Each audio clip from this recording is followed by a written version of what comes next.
Lampu untuk LCV8 ni lawa je sebenarnya. Tengok aku dah siap sekali letak dengan stiker. Tapi biasa kalau dah masuk dunia modi ni memang takkan puas punya lah. So ini dia lampu gaban. Nama famous dia lampu gaban lah untuk LCV8. Ini barang baru yang kita akan pasang dekat LCV8. Tapi untuk video pemasangan aku akan share next video. Jom kita unbox dulu, kita tengok apa yang ada dalam kotak ni.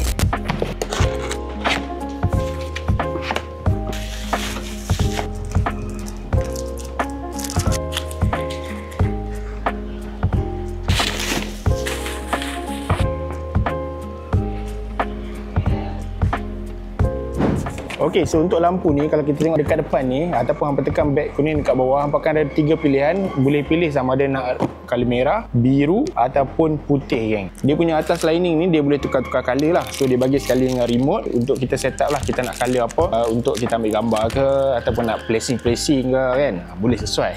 So jangan risau, dia ada bagi sekali dengan relay ataupun flasher lah.